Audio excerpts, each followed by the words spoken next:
What is going on, wrestling fans? Welcome to the Tapped In Indy Wrestling Podcast for the week of May the 7th, 2025. I'm your host, Heath Mulligan, joined by the co-host with the most, the man behind the machine, the man who, Mr. Creativity himself, always doing something. Mr. Nick McDaniel, how are you this morning, my brother?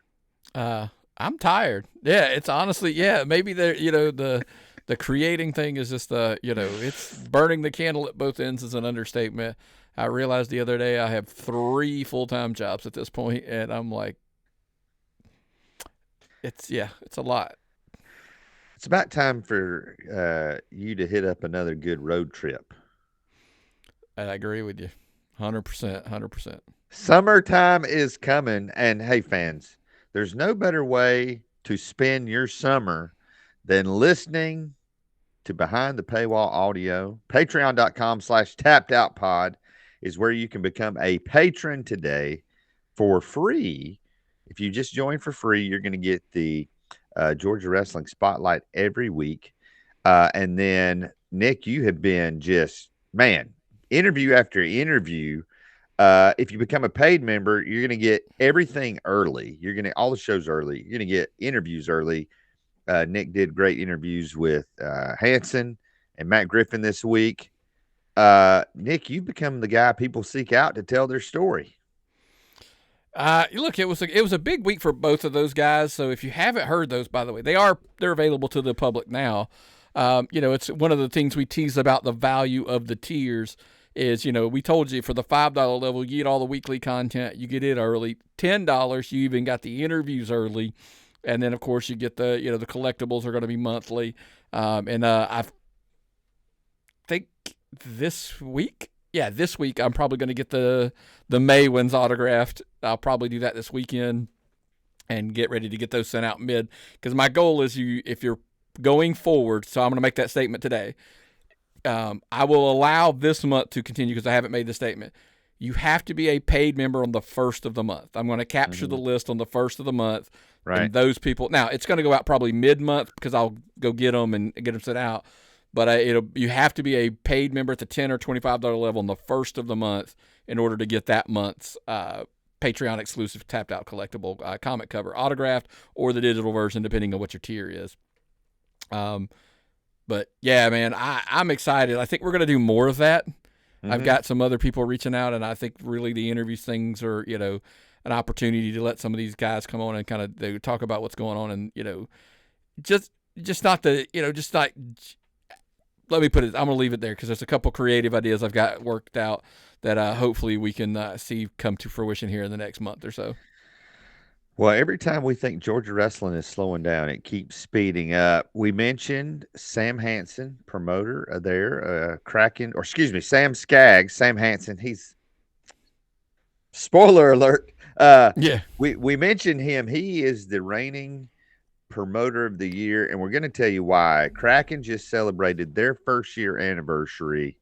Lots been said about this, but Nick, the fact is their first show a year ago, they drew 28 people.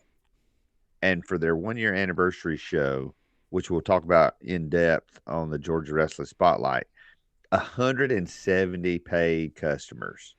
So growing 7-fold, 8-fold. That's pretty impressive in a year. And kudos to those guys. They started with a vision. Here's the thing. They never, at least externally, they never panicked. And they stayed true to their vision, and it has paid off in a big way.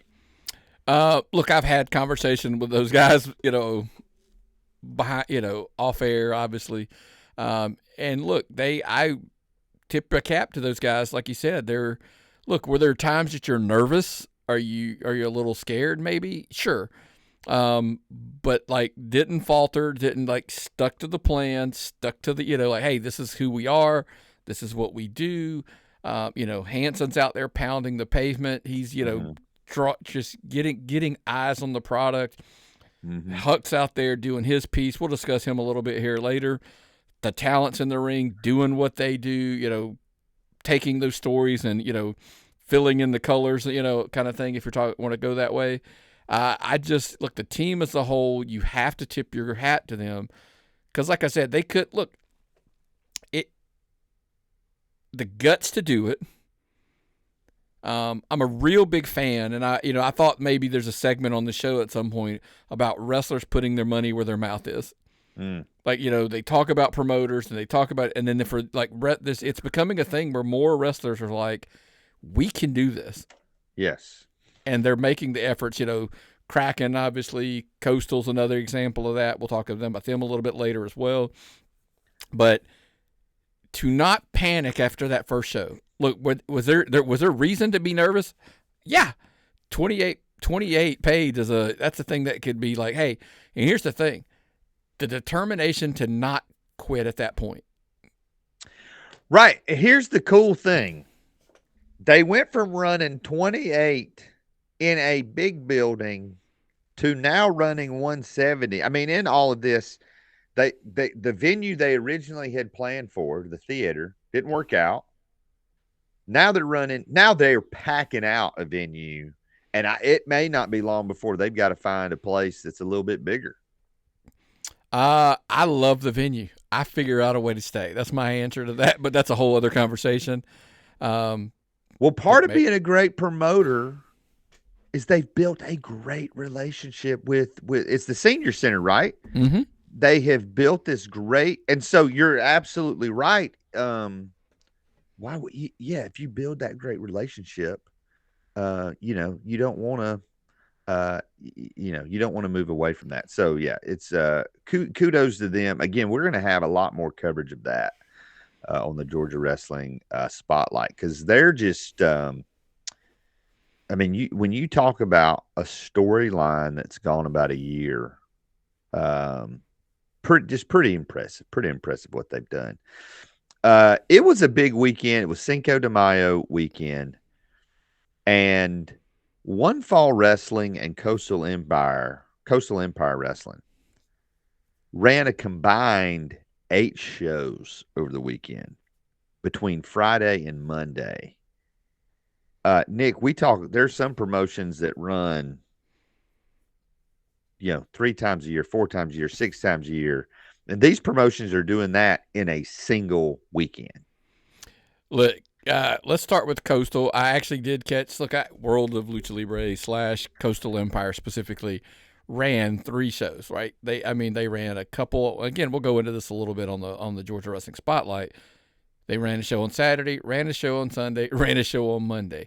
2 were in Savannah, South Georgia. 1 was all the way up here in my neck of the woods in Beaufort. So I actually went to that show on Monday. So I always get caught in that time loop if I almost said yesterday, but you'd be listening to it at the wrong time. So, I can't imagine the logistical nightmares. Now this is on the Coastal side. Not mentioned, let's come back to the One Fall thing where they ran a show on Friday that I went to, and then they ran 4 in one day. Completely had to be a logistical nightmare. I can't even wrap my head around the stress levels that you have to deal with to pull something off. And I know, hey, they ran more shit. Look, there's not a way you can't.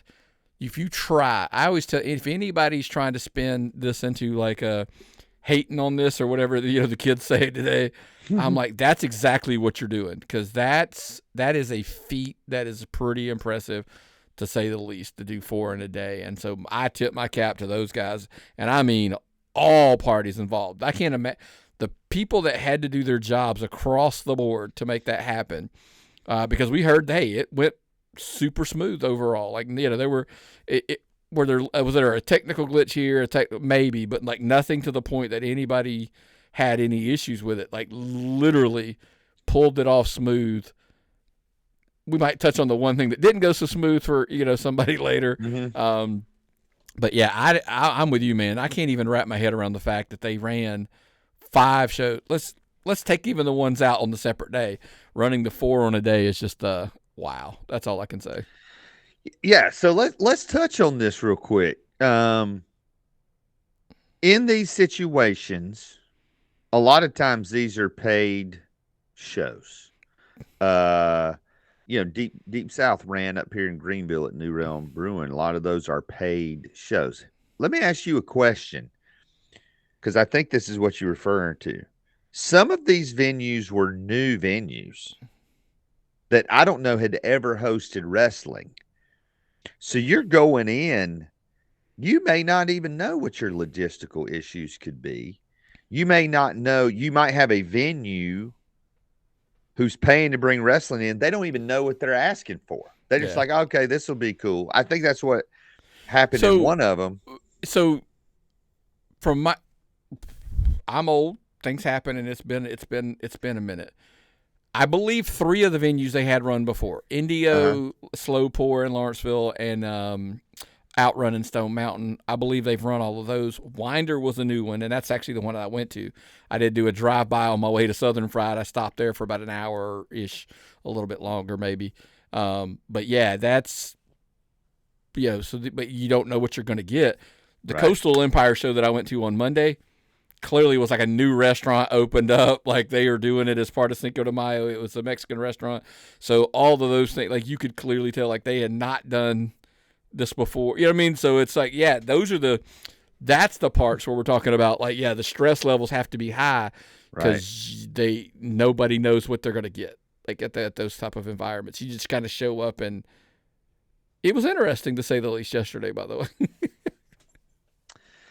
Yeah, but kudos to all these folks for pulling it off. We'll have a little more details on some of that a little later in the show. But it was just 4 shows in a day that went off without a hitch, at Now, least listen, in the hold on. ring. I want to interject here because I want to make sure everybody gets their credit. Yeah, There were other people that were, like I said, were instrumental. I know there were some ring rentals and, some guys behind the scenes. Like I'm not going to give it out who the ring rentals were from, but they had some assistance from those people as well. But again, it's putting yourself in a situation to where, like, hey, we know we can use this person, we could use this, use anything that's at your disposal to be a thing. And I think that's kind of what they did. absolutely, absolutely. You mentioned the Southern Fried show on Saturday night, and something that had been building is this feud between David Manders and Matt Griffin. Matt Griffin, the kingpin of Georgia wrestling. Uh, Fans, if you haven't seen the promo that Manders cut to answer the challenge of Matt Griffin, basically Matt Griffin challenged David Manders to a match, call it whatever you will. And if Matt Griffin would win that match, contest, then Shindig this summer would be presented by Action Wrestling. David Manders cut a promo answering that challenge. I think we can probably put a link to it in the show notes. But this was a really, David Manders. The thing I like about Manders is he knows his strengths, he knows his weaknesses, and he knows how to cut a promo that is red meat to that crowd in Monroe. And this was textbook Southern Fried David Manders promo. And he has answered the challenge. And on May 17th, in 2 weeks, it's going to be David Manders versus Matt Griffin in a street fight. The winner gets to name Shindig. What were your thoughts on the promo, and what are your thoughts on this street fight coming up? That's what you got to love about David Manders, right? It says what comes from the heart, it comes from the soul. It's just kind of, it is what it is. Knows he's not a wrestler. Even said it to you, hey, look, I'm not a wrestler. I'm but I don't back down from a fight. We're going to have a fight. He was smart. Look, people forget Matt Griffin back in the day was a wrestler. Mm-hmm. So the last thing, and he doesn't want to get into that. He doesn't want to wrestle Matt Griffin. He wants to fight Matt Griffin, and they very smartly so. Especially on his home turf there. I don't know, and look, that's a question, and it was kind of something that he struggled with all the way heading up to this. Was the juice worth the squeeze? And then what I mean by that is, if he loses, like, people don't, maybe not. He kind of looked out to the crowd, and I felt like he looked right at us and was like, you guys can tell that how big Shindig is, because we see so many shows.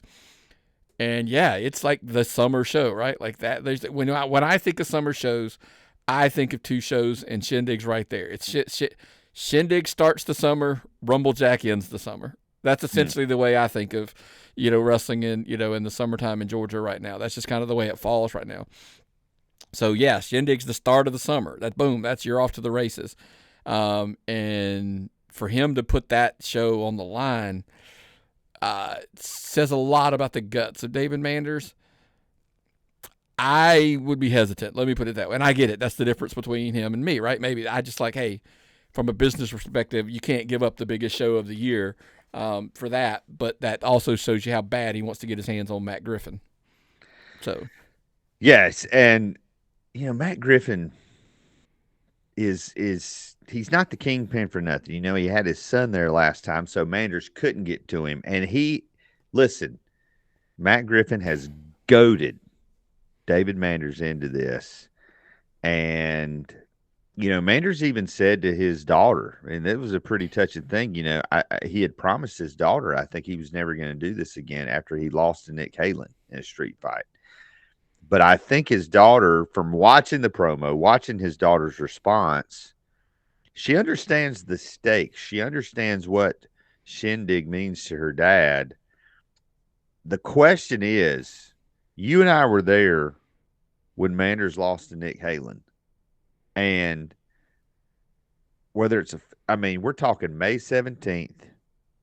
We're talking a building without air conditioning. What has David Manders learned over the last year or so that's going to help him prepare and not come up short against Matt Griffin? Well, with all due respect to Matt Griffin, he's not Nick Halen. Correct. So let's separate like that a little bit there. But however, he has, as of recently, he's had a death match. He's had, he's not like he's not in the ring. He's gonna be in the ring this week, so we'll get a taste of it to see how this is gonna play out. Maybe the difference is, I think David Manders realizes getting in the ring with Matt Griffin's a big difference than getting in the ring with Nick Halen. Yeah, he can go in there. I think he, rightfully so, by the way. I think his odds with Matt Griffin are way better than they are, against a guy like Nick Halen, who's kind of in a peak part of his career. So, maybe that's where the confidence comes from. The problem is I'm a little concerned about Matt Griffin always has something up his sleeve. And that's you brought up hey, he had it up his sleeve. He brought his son in there to keep David Manders from getting his hands on him. So the next step would be, what's he going to have up his sleeve? Because now he has an opportunity to host the biggest show, of the summer in Shindig. He'd do anything to get that. He just would. Look, he's taking over Southern Ice. He's sticking his nose in over here and over there, everywhere and around Georgia. You don't think that would be to him like an ultimate coup if he could take Shindig? There's no telling what he wouldn't do. I think we've seen Matt Griffin kind of nipping at the edges of promotion after promotion, but being stopped short of a full takeover, or this would be outside of Action Rep. This would be the biggest feather in his cap, right? Well, listen, think about this. I don't like to give guy all of his credit when he get right, but here's the thing. Think about the position he sits in right now in Southern Honor. We did our Power 5 last week. Callback, if you haven't, go back to last week and hear it. If he can take Shindig, and he's in the position he's at Southern Honor, and he's running Action Wrestling, he's literally at the forefront or at the top of the food chain of 3 of what we call the 5. Yes. You know what I mean? That's just the craziest thing to think about. Yeah, Matt Griffin, he hasn't picked on the little guys, shall we say. He has gone after the big dogs. And anyway, May 17th, right there in Monroe, Georgia, David Manders and Matt Griffin for the name of Shindig. You shared with me a post that Carlie Bravo had shared about knowing your worth. Let me we'll put this in the show notes. Basically, talking about, I don't know what indie wrestler needs to hear this, but you don't need to wrestle every crappy indie show just to fill a date. Make your bookings count. Invest in yourself. Go places that are going to put you in front of cameras and on TV. I'm talking about trying to work for those indie shows that have TV production, because TV is worth its weight in gold. Also, learn to pass the airport test. Carry yourself like a TV star, and you'll be on TV. This is now the second year in a row Carlie Bravo has kind of laid down the gauntlet. Last year, he certainly backed up his words. This is not necessarily a challenge to like wrestle people, but this is a guy who has done it. This is a guy that went from unknown to signed in a pretty quick amount of time. One question I'd have for you, just to let me see if I'm tracking and thinking he means what he thinks. But when you hear learn to pass the airport test, what does that say to you? What does that mean to you? My thing is you got to create the value that they'll pay to put you on a plane. Yes. Like, I mean, and that's a huge one. And by the way, you're right. He did this super fast, and he by the way, folks, lived this. The first time I saw Carlie Bravo, I remember coming back like literally early in the game for Carlie Bravo and saying on the, on one of our shows at the time, I remember saying, this guy's got it. Mm-hmm. Like, I don't know what it is, but he's got it. And I'm like, he looks like a star. And everybody's like, oh, he's still got to learn how to, I don't care what he has to learn in the ring. He can learn that, because I can tell you what he can do. He can sell tickets. He can talk people into the building. He's got a charisma for days and got a personality and stuff. And I know they tell you about, oh, he's 7 feet tall and you can't teach that. You can't teach what he has when it comes to personality and charisma. So he lived that part. Now, all that being said, now let's back up to the topic at hand, right? Him saying that is, I think, yes, I'm not disagreeing with Carlie Bravo. I agree. Yeah. There are many times I have looked at a guy and said, why is he working that show? Mm-hmm. There are plenty of legitimate reasons why they are, and I get it. But I can still think I have a right to go, why is he taking a show? And, you are worth way more than $20, $25. There are guys I've said they're way more than $50. I don't know what they're doing anymore. Yeah. Now, the part where I don't think he meant this, so I'm not disagreeing with what he said. Mm-hmm. There is a era in your career where, like, when guys first sign, I have told, new guys coming out of schools and stuff going, mm-hmm. Look, man, it's going to be tough to get a gig. This is where you need to go work, get some reps. And they're probably listening to the show right now, nodding their head going, he absolutely said do that. And I'm like, Listen, I get it. But look, you're going to go there. You're going to work there. They're going to pay you what they're going to pay you. You're going to get your reps in. You're going to learn your craft, because they're going to give you something to work with there. You're not just showing up, getting beat, and going home. Not that there's anything wrong with that, but I'm saying you need to go somewhere where you can flesh out a character, you can learn a little personality, you get some promo time, et cetera, all of this. By the way, if you want to talk about it, promo time's where the money is. Mm-hmm. That's why you should go to a promotion that's going to give you promo time, not just in-ring time. If you don't believe me, there's a guy that we talk about on a pretty regular basis. Yes. His name is Sean Legacy. He was WWID'd. No insult to Sean Legacy. I said I didn't think there was a weakness in his game other than his promos. And by the way, it's because everybody let him wrestle, and he didn't get a lot of promo time. The more promo time he got, he clearly was doing his homework. Mm-hmm. And we're like, hey, he has upped that game, that area of his game as well, to the point now we're like, hey, dude needs to be signed. So I kind of contradict what he said a little bit when I say, yes, there are promotions who are just going, because of, even if it's just the way you present yourself to them, you're like, hey, you're bigger and better than everything they've got. They're going to present you in a way, and they'll make something out of you, give you some promo time, etc. But then here's the kicker part. There will come a day, like in any business venture, you go, I've outgrown this promotion or whatever, and you move on. Now, I'm not saying never go back and do them a favor because they helped you. Right. I get that. But like at some point, know what you're worth, because there are people that look at everything you do, and when they see certain posters on your social media and they see certain matches against certain guys, you're kind of like, I don't know why that one actually happened. So I get it. Again, I'm agreeing with him. I just think there's the exceptions in the beginning of a career, but once you're so far into your career, it starts like throwing some question marks when I see certain things. You know, Nick, we just had the NFL draft, and you always hear stories of these NFL quarterbacks watching tape, not watching tape. You know, one of the great legends, I mean, it's a true story. Legends in the NFL is crud. Now I forget the kid's name. First, he was the number one pick. Went to the Raiders.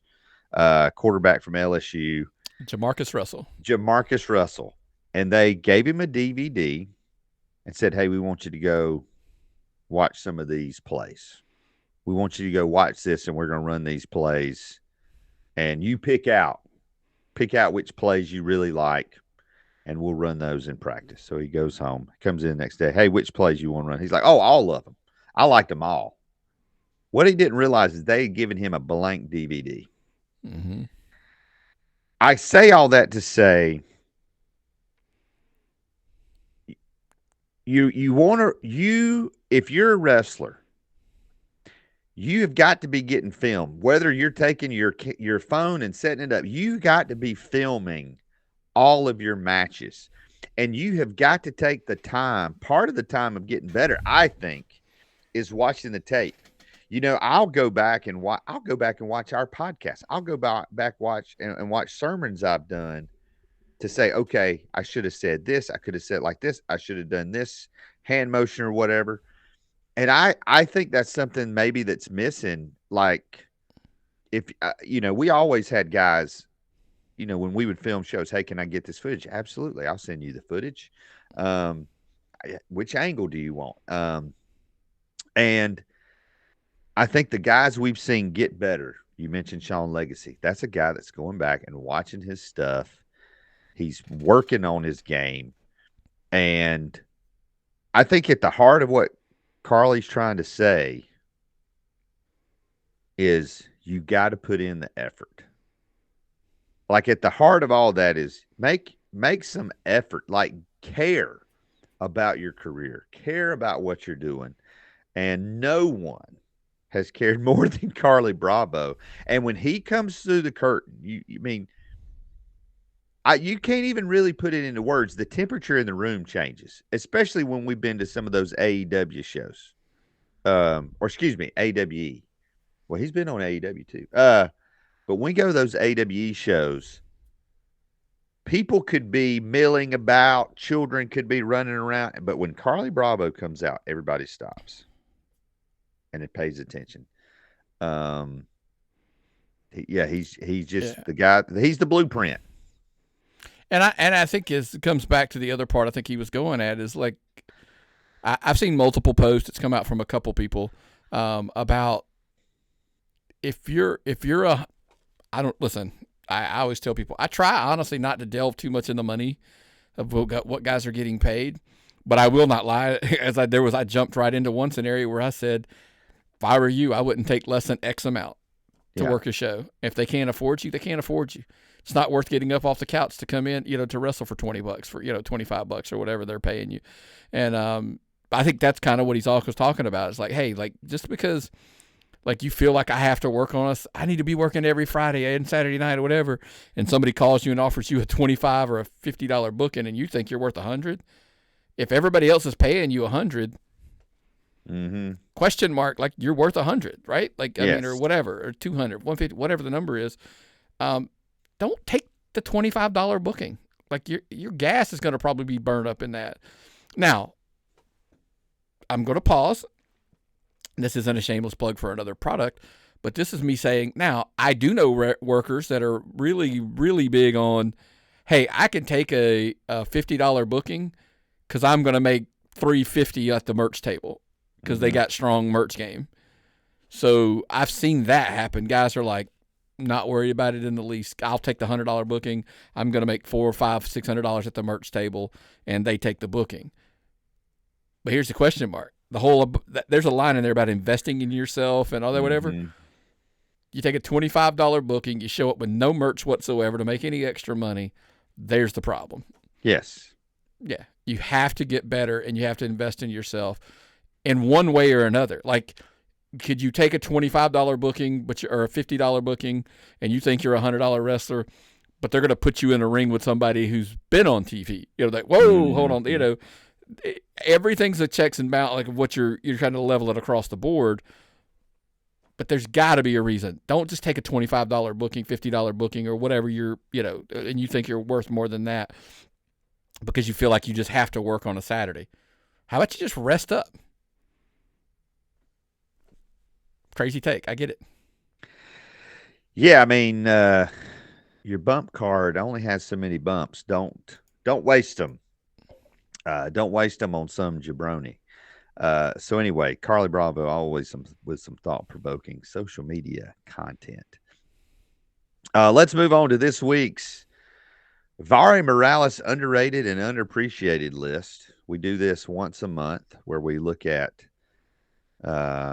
wrestlers, promoters, promotions who may not be getting their just due. It is named after Vari Morales, who would win this award every single week because we just don't think he gets his we don't think he gets enough flowers. So Nick, first of all, let's talk about Grillo. This is a guy who once he became part of the Crusade, my goodness, multiple, tag team champion in multiple promotions, but starting to pop up in a lot more places now. Yes. Look, you can catch him on Ring of Honor, AEW television. You can see him at a One Fall show. You can see him at a Southern Fried show. You can see him at a GC. Like you said, he's starting to pop up everywhere. And the thing that this kind of goes back to literally some of the topic we were just talking about. That's why he popped into my head. If you get the opportunity to work with a guy like Carlie Bravo or a guy like Grillo, who's pretty regularly popping up on television, there's an investment of like, hey, I might take that $50 booking if I get to work Grillo. Or even if it's in a tag match. Hey, I'm seeing these opportunities where these young guys are getting an opportunity to team with Grillo on One Fall shows. The thing about where I said you get to work with guys on TV so you can get better and learn what they're looking for. Because I would hope your goal is, I want to learn how to work on TV. Read that, what he said in his comment, Carlie Bravo said in his comment, is because learning how to work TV is what you should be accomplishing. I understand being the greatest technical wrestler in the world is probably your dream. And look, for all purposes' sake, R-Truth probably thought that was good. Ron Killings probably thought that's what he wanted to be. Yeah. But he's made a ton of money being a TV guy. Do you want to be the best wrestler in the world, or do you want to make a massively successful career for yourself? Learning how to work TVs is that big a deal. And I think guys like Grillo get it. And I just don't think they get their flowers. I watched him at Southern Fried as Hunter James is, talking to the crowd and talking to the cameras and watching, like, those are the things I always tell. Sometimes you can listen to the guy, but the window dressing and the icing on the cake is watching the mannerisms of the people behind him, beside him, or whatever, and Grillo like enticing that crowd and sucking them in. That's kind of what triggered this thought into my head of this guy's underrated because he's pulling them in just by he's not even on a mic. It's his actions, his behaviors, his mannerisms were just drawing all kinds of heat, and that's why Grillo makes my list. You mentioned R-Truth. R-Truth takes less bumps in a year now than he used to take in a weekend back in the day. And he's done quite well. So kudos to Grillo. Next is a guy, my goodness, Scott Barnett. He's a man that's really behind the scenes there for One Fall Wrestling. They ran 5 shows in a weekend. He booked the venues. He's booking the rings. He's making sure a lot of the details. He can't be in 4 places at once on Saturday. So he's got to make sure, hey, who's covering, because here's the thing: every wrestling show from the lowest level of Georgia wrestling to WrestleMania, there's got to be one person that the buck stops with them. That, hey, got a question. This person makes the final decision. Scott's kind of figuring all that out, and then had to change a tire on his trailer in the rain on the way home. That sounds like a country song. But Nick, there's few harder working people in Georgia wrestling than Scott Burnett. Oh yeah, yeah, without question. He's easily, like you said, just we get it. I was joking with somebody the other day, and I said I get QT Marshall's the eye candy of one fall. Like he's the face of the company. He's the, whatever. But typically, there's always going to be somebody, male, female, doesn't matter. There's going to be somebody behind the scenes that's grinding it out and doing all the work. And I ain't saying QT don't do anything, because he does. Right. I mean, but look, but he, the dirty work's being done by Scott Barnett, and that's the one fall, engine, that's there, and that's and that's why he makes the list. Because I said a lot of people. I always joked. I said if we never said his name, there's probably not a whole lot of people who and you're probably on your social media machine looking for Scott Barnett, trying to find, and he's not out there like trying to be the highlight of it, whatever. It's like he just deserves a lot of the credit, and he's just a man behind the scenes. Yeah, and every great promotion, you got to have that person that's in front of the camera, and you got to have that person that's behind the camera. And Scott is. There's no way Turnbuckle could have done what they've done, and there's no way. I don't even know if One Fall would be attempting what they were doing without Scott Burnett. No. Next on the list, this is a more familiar name to Georgia wrestling fans, and that is Dylan Freimeyer. And why is he on this list? Well, Gary Lamb, for lack of a better term, walked away from Southern Honor Wrestling several months ago because he had other things going on. He's got other projects. He's an entrepreneur. And Southern Honor really has not missed a beat. And you have Dylan, who is adjusting, not just in front, not just adjusting in the ring, but also having to adjust behind the curtain. And again, they have done a great job, and Southern Honor just continues to build momentum, and they've kind of reset their roster this year, and so much of that credit goes to Dylan Freimeyer. Yeah, because everybody just, it was always Gary, and look, and I'm not saying it wasn't like Gary was the face. We just kind of, what we just talked about, right? Gary was the face of the company. He's out there out front, and everybody's, it's Gary, without Gary, they've done pretty well. And he's, Dylan's anchored them. He's become the guy that's kind of holding the ship together. And I think they've solidified that foundation. And I made a whole pitch about it to somebody that, like, look, it could have been one of the best things to happen to them was Gary going away, because they're finding out where they are without Gary. Everybody now understands that Southern Honor is, with Dylan, by himself as far as running the company, they're okay. They're good. Mm-hmm. If Gary ever decides to, he's going to free up a Friday night and come back, that's icing on the cake. That's a bump. That's not a hey, here's where we are. Like, this is a bump now that, we could use. And look, and I'm sure everybody hopes that that's going to happen. Well, except for Matt Griffin, probably not so much. Him and Gunnar Miller probably don't, but right. But everybody else does, wants to see it, because everybody wants to see Gary, give, Gunnar and Matt Griffin what they got coming. But look, again, this is about Dylan Freimeyer and, how he's righted the ship. To the point that's, again, hey, it's Friday. It's a Southern Honor Friday, and that's where I'll be on Friday. So kudos to Dylan, who keeps trying to change the game here in Georgia.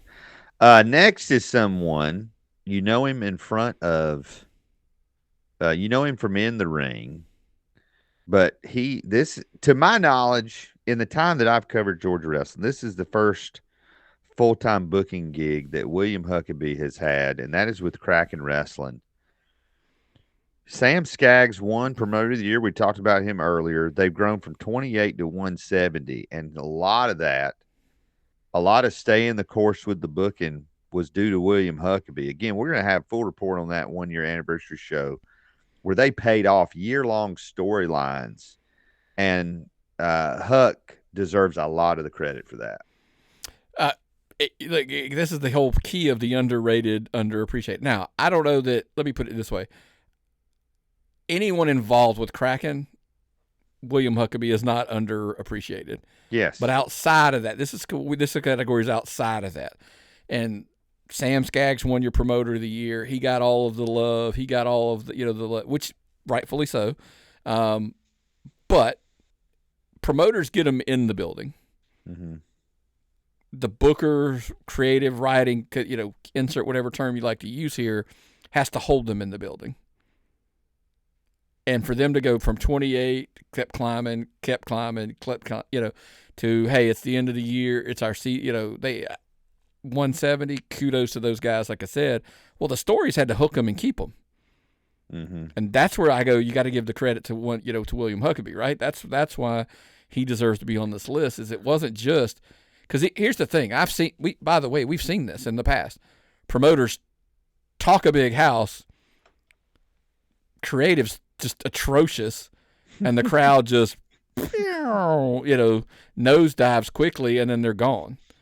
So that's kind of why Skaggs got them in, Huck hooked them and kept them, and that's why Kraken is kind of where they're at. So that's why that two-headed monster down there, 3 when you count the roster putting in the efforts as well. Mm-hmm. But that's the secret in the sauce there. The secret ingredient might be William Huckabee. And he has done this with a roster that's not. There's some of these guys, if you really want to see them, you got to go down to Tifton, Georgia, and see these folks. He has done a great job of mixing young talent, veteran talent, but they haven't. They've stayed within their budget. They've not brought in the big names and done all this. They have just built good heat. And again, the proof is in the pudding, and the proof is in really your ticket sales. Not just the ticket sales, but the enthusiasm. And again, what I love about Kraken, you can go on their YouTube, you can watch it all unfold. You want to binge watch something, binge watch Kraken Wrestling and watch that build from the first show, and you will see that growth. You will see the changes, and it's been pretty cool to watch over the last year. That would be a unique thing to do. That might be a challenge to go back and just watch now when they release these, because they chop their shows up into weekly shows. To go back and watch season 1 now that it's complete, their year 1, and just watch from the beginning and just kind of binge watch through. That would be a unique concept to try. You know what? Challenge accepted. That might be a good summer project. Here's our last name for this week's list. And this is somebody we've been talking about for a while. Somebody who has really been kind of a Swiss Army knife in Georgia wrestling. And that is Jimmy Wild. We've seen him a lot. Turnbuckle, one fall. In the last couple of months, he was thrown into a tag team with Nikki 8, part of the Superstars. They are the Viral Pro Wrestling Tag Team type champions. They're tag team champions in other places. He's been in singles action, and over the weekend wrestled on multiple shows in one day. Has just been the guy who just kind of grinds, gets the work done, but is starting to get other opportunities. And again, you could bring him in, and he can do a multitude of things for you. Yeah, I mean, look, I saw the beginnings of this tag team. He was brought in as the 6th man, with the Superstars at that Southern Honor Turnbuckle show. He kind of was brought in as the guy, and Nikki 8 gets the injury. He's down. Tommy Mars needs a partner. They've already got the background together. Boom, they just blend right in, and they're off to the races. And again, capturing gold in a couple places, but. Again, seeing Jimmy Wild come from, Georgia Premier, I've seen him there, obviously the Turnbuckle run.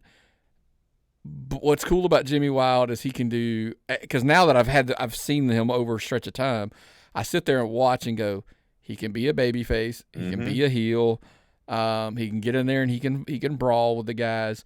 I saw it hit a Hurricane Rana off the top on Jay Lethal at a show, and I'm like, wait, you know. And so he's like, he could do pretty much what you want out of him in any aspect, like you said.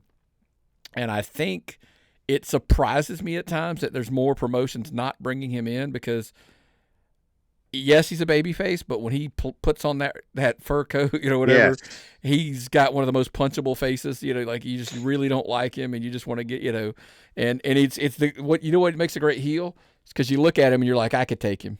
Yeah. And then he wrestles and you're like, maybe. Like maybe not. I'll never forget the first time he came out in that fur coat that I saw him. And it's like, what did we say all the time? Copyright to Nick McDaniel. Better than, less than, different than. Different than, yeah. And I'm just waiting for him to get a tag team partner to also get those matching fur coats. But again, kudos to Jimmy Wild. I mean, we've seen his improvement over the year, and he's starting to get noticed by different promotions. And again, such a utility player. He's a utility player, but in doing that, he's unique in his own way. And so that is why he's underrated and underappreciated. Fans, don't forget, if you're watching this, you need to go to patreon.com/tappedoutpod. Get a free membership.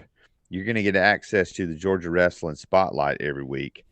But then, if you become a paid member, you're going to get access to the show notes. I'm looking at our combined show notes. 14 pages.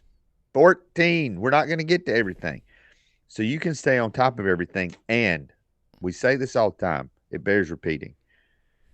These show notes, this is some of it's stuff that we type up.